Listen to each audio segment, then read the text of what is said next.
membahas terkait dengan secepat mungkin menyelesaikan stunting. Yang pertama adalah tentunya sinkronisasi data. Data kami sudah punya, Pak Menteri sudah punya, tinggal dikombinasikan saja. Mungkin 1-2 hari nanti Pak Menteri bisa menyampaikan. Setelah itu, tadi saya memerintahkan kepada seluruh jajaran kami masuk ke posisi ke lapangan, bisa ke posyandu. Tadi Pak Menteri memerintahkan juga di posisi kelas 7 ya, atau SMP diberikan makan tambahan dan vitamin. Itu pun saya dengan jajaran nanti turun setiap, tadi bersepakat setiap hari Rabu mereka ada makan bersama menambahkan vitamin. Ada beberapa poin-poin yang diarahkan oleh Pak Menteri yang termasuk ibu hamil, termasuk setelah melahirkan sekian bulan. Nanti mohon Pak Menteri bisa menjelaskan. Kami dari Pemerintah DKI sudah bersepakat untuk melaksanakan itu. Kira-kira seperti itu, dan mohon Pak Menteri bisa menyampaikan. Jadi teman-teman, kita kan baru launch data stunting nasional yang turun dari 24 ke 21. Nah, Bapak Presiden kan pengennya ke 14 di 2024.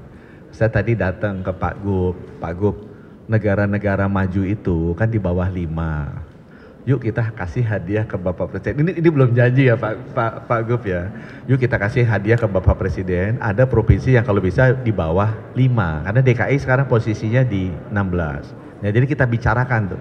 Gimana caranya kita bisa kasih contoh satu provinsi di Indonesia itu sama negara maju level stuntingnya. Dan Pak Gub komit, karena saya nggak mungkin bisa kerja sendiri tanpa dukungan dari kepala daerah. Nah, kita ada spesifik. Yang nomor 1 mesti dirapikan datanya.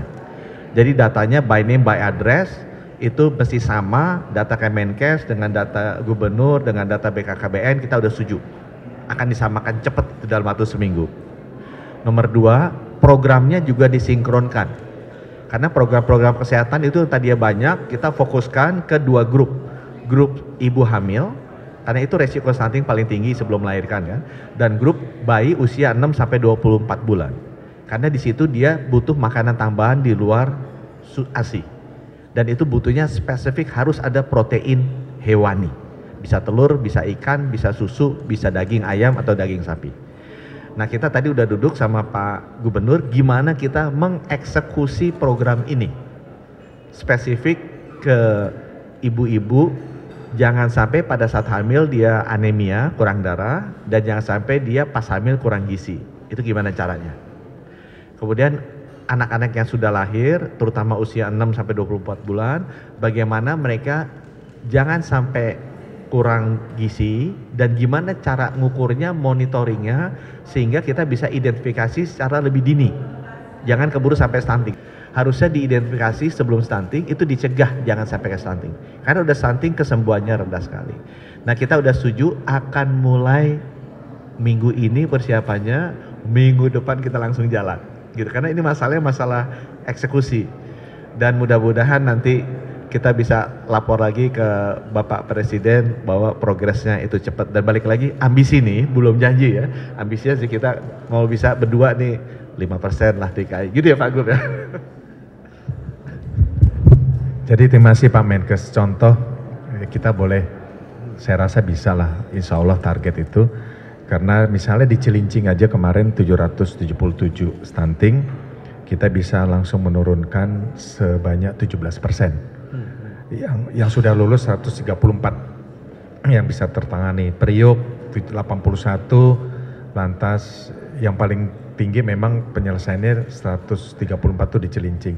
Di Priok 81 dan seterusnya. Apalagi besok kita gerbek, bukan besok, mulai hari ini teman-teman bisa scroll ke data, mulai hari ini juga tadi Kepala Dinas Kesehatan sudah bisa menjalankan perintah Pak Menteri, karena dengan programnya sudah ada, kami tinggal menajamkan, mempercepat. Saya rasa itu. Kira ada 1-2 pertanyaan, silakan ke Pak Menkes. Bapak izin Pak, saya Leon dari Warta Kota, izin mau bertanya, itu nanti dengan program-program yang tadi Bapak sebutkan, seberapa besar efektivitasnya untuk mencapai 5% itu? Dan terkait dengan waktu di Cilincing itu kami menemukan bahwa yang sudah terlanjur stunting itu ternyata pada masa kehamilannya itu ditemukan bahwa kekurangan gizi karena tingkat kemiskinan atau kekurangannya biaya untuk pemenuhan gizi ibu tersebut. Demikian Pak. Jadi yang pertama, programnya memang kita pilih sebelumnya itu ada 100 program. Kita pilih 10 program yang paling besar dampaknya ke penurunan stunting. Istilahnya 80-20 rules lah. Jangan jalaninya banyak, tapi kecil-kecil pengaruhnya. Program yang paling banyak adalah sebelum melahirkan dan pada bayi usia 6-20 tahun. Jadi intervensinya banyaknya di sana programnya. Yang nomor 2, benar sekali. Itu tadi kan, ternyata bayi yang stunting penyebabnya karena waktu dia hamil kurang gizi. Itu faktor terbesar masalah tuh di situ. Nah, tapi itu juga saya bilang ke Pak Gub, kerjaan saya mengurangi stunting, kesehatan tuh hanya 30%. 30% itu ada masalah ekonomi, masalah pendidikan, masalah persepsi agama, ya, masalah perkawinannya terlalu dini, masalah kelahirannya terlalu pendek, itu di luar kesehatan. Nah, Pak Gub udah punya program itu juga, nanti dikoordinasikan di bawah BKKBN, termasuk itu tadi, ibu hamil jangan sampai kurang gizi, harus cukup makannya. Tadi saya nanya Pak Gub, itu di luar tugas Kementerian Kesehatan tuh nyukupin makanan. Oh udah ada, jadi Pak Gub udah ada. Nah tinggal masalah nanti kita akan sama-sama identifikasi, ibu hamil di Jakarta di mana aja sih. Tadi Pak Gub bilang, ini ada ibu hamil yang warga Jakarta, ibu hamil yang warga bukan Jakarta, banyak juga tuh. Atau ibu hamil yang tahun lalu belum warga Jakarta, sekarang ujuk-ujuk jadi warga Jakarta, itu juga aku baru belajar. Nah itu kan jadi Pak Gub susahnya lebih banyak, tapi Pak Gub bilang semua kita bantu. Tapi yang penting mesti jelas dulu nih, ini ibu hamilnya siapa gitu ya. Jadi total hari ini berdasarkan informasi dari Kepala Dinas Kesehatan kurang lebih Pak Menteri 140.000 ibu hamil. Nah ini kan ada media, saya himbau ibu-ibu yang hamil, tolong jangan malas, konsisten untuk memeriksa kehamilannya ke puskesmas, ke posyandu. Kami dengan Menteri Kesehatan langsung bisa intervensi jika ibu hamil tersebut kekurangan gizi. Nah sekali lagi, bukan saja dari permintaan kesehatan dari Pak Menteri dan kami dari Pemda DKI, perilaku ibu-ibu hamil juga harus disiplin makannya, jaga kesehatan, harus cek rutin sehingga kami bisa kontrol. Jadi teman-teman media tolong itu dihimbau, setelah media ini himbau untuk segera tetap menjaga kesehatan melalui pengecekan kesehatan supaya tadi Pak Menteri bilang begitu melahirkan udah bisa kita cegah. Pencegahan yang paling mudah, paling murah kan di posisi saat ibu hamil. Kira-kira gitu. Cukup ya? Terima kasih.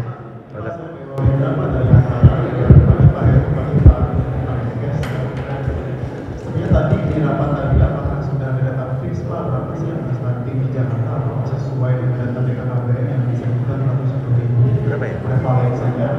Kemudian yang kedua seperti Pak Heru kemarin bilang kan bantuan kepada warga DKI ini sudah banyak ya Pak, yang apakah ada kendala dalam distribusi dan sehingga menjadi kurang terpelaksana Pak, sehingga masih banyak yang stunting, masih banyak warga kemiskinan ekstrim di Jakarta.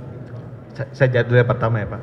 Jadi memang data stunting itu sejak beberapa tahun ke belakang memakai data survei status gizi Indonesia. Dulu biasa dilakukannya 3 tahun sekali. Sekarang kita lakukan setahun sekali supaya bisa kelihatan. Berdasarkan data status survei gizi Indonesia, DKI itu turun ke 16%, ke 14%, 14,8. Jadi sudah dekat sekali ke target nasional. Dan DKI adalah provinsi nomor 2 terbaik dari 38 provinsi sekarang. Itu supaya jelas ya. Nah, sekarang nomor 2. Data survei status gizi Indonesia ini survei. Jadi ada statistiknya, ada asumsinya. Dia belum benar-benar by name by address. Itu saya masih akui. Kenapa ini dipakai? Karena ini udah dipakai sebelum-sebelumnya agar terjadi konsistensi. Saya tahun ini rencana ya, tadi juga udah ngajak nih Pak Gub, kita akan sandingkan. Kita tetap pakai data survei supaya konsistensinya ada kan. Kalau berubah kan mendadak nggak bagus. Tapi kita akan sandingkan bekerja sama dengan DKI karena DKI termasuk maju registrasi data bayi stuntingnya. Kita bandingkan data yang by name by addressnya dengan data surveinya seperti apa. Sehingga nanti kalau ini ternyata sudah dekat, kita akan pakai data yang by name by address. Jadi kalau ditanya data itu seperti itu, ini surveinya dilakukan kerjasama dengan perguruan tinggi dan lain sebagainya, konsisten yang lalu, tapi sifatnya tetap survei. DKI ada datanya sendiri, dan datanya itu nanti supaya adil gitu ya, supaya baik, kita sandingkan di tahun ini. Gitu. Dan kita bekerja sama, supaya ngukurnya sama, basisnya sama. Nggak lama itu cepat, karena kepala apa pusdatinya saya informasinya bekas pegawainya Pak Heru juga, jadi komunikasi harus lancar. Ya, saya rasa itu cukup. Terima kasih. Bantuan apa?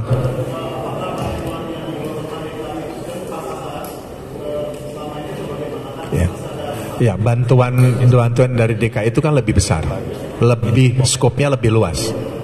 Misalnya skopnya ini lebih luas, stuntingnya kan ada di tengah-tengah. Kira-kira seperti itu. Enggak. Kira-kira seperti itu. Cukup. Apa kemiskinan ekstrim? Ya itu kan survei ya. Tapi tetap kita atasi dengan program-program kemiskinan. Saya minta juga itu dari Dinas Sosial juga nanti ngecek miskin ekstrim itu by name by address. Karena kan pemerintah DKI kalau itu salah satu persyaratan miskin ekstrim itu adalah tidak membelanjakan, tidak mampu belanja 11.000, pemerintah DKI nanti tanya sama siapa, Bapeda, kami punya 18 jaring pengaman sosial kan, ada bantuan gizi, kartu Jakarta Sehat, kartu Jakarta Pintar, lantas transportasi, lantas bantuan makanan di posyandu, sekolah, terus lain-lainnya kalau dia ASI banyak.